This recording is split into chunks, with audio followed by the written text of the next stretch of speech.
लगभग 600 वर्ष पहले सतलोक से स्वयंभू परमात्मा कबीर साहेब जी पृथ्वी पर अवतरित हुए। काशी के लहर तारा तालाब में कमल के फूल पर उनका प्रकट होना हुआ। धरती पर जब भी अज्ञान और तिमाही का बोलबाला होता है, तब परमात्मा आते हैं, अपना ज्ञान देते हैं और अपनी दिव्य शक्तियों से लोगों के दुखों का निवारण करते हैं। एक दिन दिल्ली का सम्राट सिकंदर लोदी काशी आया। वह कबीर साहेब जी के चमत्कारों के बारे में सुन चुका था और उनसे मिलने के लिए अत्यंत उत्सुक था।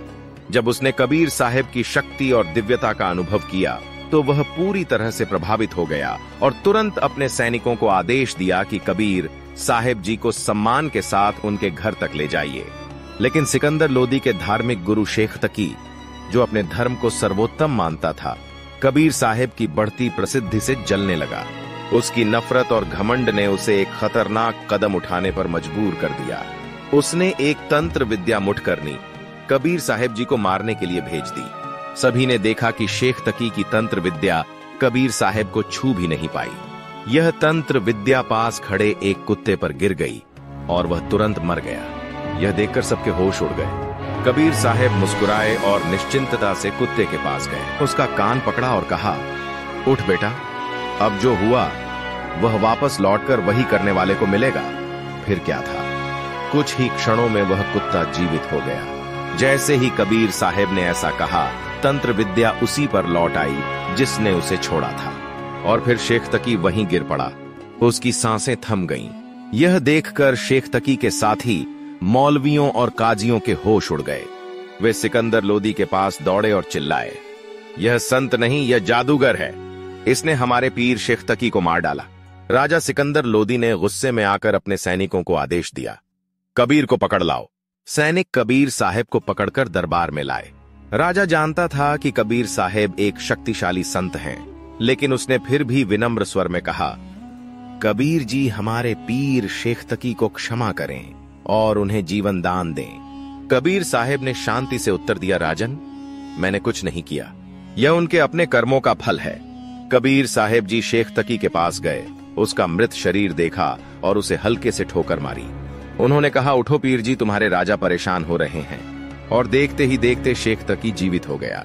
लेकिन जैसे ही उसने कबीर साहेब को देखा, उसका घमंड और अहंकार फिर से जाग उठा। वह जलते हुए वहां से भाग खड़ा हुआ। कुछ दिनों बाद दिल्ली के बादशाह सिकंदर लोदी को एक भयंकर जलन का रोग हो गया। यह रोग इतना तीव्र और पीड़ादायक था कि दिन रात उसे चैन नहीं मिलता था। उसके शरीर में अंदर ही अंदर ऐसी जलन थी जैसे अंगारे दहक रहे हों। उसने देश के हर बड़े वैद्य गुरु और मुल्ला काजी को बुलवाया, लेकिन किसी के पास इस रोग का कोई समाधान नहीं था। सिकंदर लोदी निराश हो चुका था। जब हर प्रयास विफल हो गया तो उसने कबीर परमेश्वर के बारे में सुनी हुई बातों को याद किया। उसकी आखिरी उम्मीद कबीर साहेब ही थे। आखिरकार सिकंदर लोदी ने विनम्रता से कबीर साहेब के पास जाकर मदद की गुहार लगाई। कबीर साहेब ने उसकी पीड़ा को देखकर दया की और मात्र एक आशीर्वाद से उसका असाध्य रोग खत्म कर दिया। जैसे ही कबीर साहेब ने अपनी दिव्य दृष्टि से उसे देखा, सिकंदर लोदी ने राहत की सांस ली। उसके शरीर की जलन समाप्त हो गई और वह पूरी तरह स्वस्थ हो गया। वह खुशी से भर उठा और कबीर साहेब के चरणों में झुककर आभार प्रकट किया। इस चमत्कार से सिकंदर लोदी कबीर साहेब के ज्ञान और दिव्यता से अत्यंत प्रभावित हुआ। उसने उनसे उपदेश लिया और उनके अनुयायी बनने की इच्छा जताई। लेकिन सिकंदर लोदी का धार्मिक गुरु शेख तकी, जो घमंड और ईर्ष्या से भरा हुआ था, इस बात से जलने लगा। शेख तकी ने कभी कल्पना भी नहीं की थी कि एक संत जिसे वह साधारण जुलाहा समझता था, उसकी विचारधारा को इस तरह चुनौती देगा। उसने मन ही मन ठान लिया कि वह कबीर साहेब की महानता को झूठा साबित करेगा। एक दिन शेख तकी ने सिकंदर लोदी से कहा, अगर कबीर सच में अल्लाह का स्वरूप है तो वह मेरी मृत बेटी को जीवित करके दिखाए। अगर वह ऐसा कर दे तो मैं मान लूंगा कि वह सचमुच अल्लाह है, वरना मैं पूरे दिल्ली के मुसलमानों को बता दूंगा कि आप एक जादूगर के अनुयायी बन गए हैं। सिकंदर लोदी धर्म संकट में पड़ गया।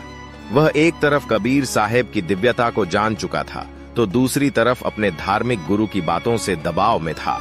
वह कबीर साहेब के पास गया और हाथ जोड़कर पूरी बात बताई। उसकी आवाज में विनम्रता और चिंता दोनों झलक रहे थे। उसने कहा, हे परवरदिगार, शेख तकी ने आपकी परीक्षा के लिए अपनी मृत बेटी को जीवित करने की चुनौती दी है। अगर आप उसे जीवित कर देंगे तो शेख तकी और पूरे राज्य के लोग आपकी महिमा को स्वीकार कर लेंगे। कबीर साहब मुस्कुराए। उनकी आंखों में एक दिव्य शांति थी।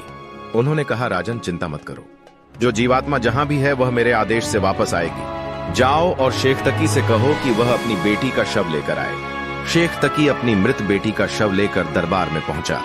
वह अपने घमंड में चूर था। बेटी की मृत्यु कई दिनों पहले हो चुकी थी और उसका शरीर अब सड़ने लगा था। दरबार में हर कोई स्तब्ध था। वहां एक अजीब सी खामोशी छाई हुई थी। शेख तकी ने क्रोध और घमंड भरे स्वर में कहा, कबीर, अगर तुम सच में अल्लाह हो तो मेरी बेटी को जीवित करके दिखाओ। अगर तुम ऐसा नहीं कर सके तो यह साबित हो जाएगा कि तुम सिर्फ एक जुलाहा हो जो लोगों को धोखा दे रहा है।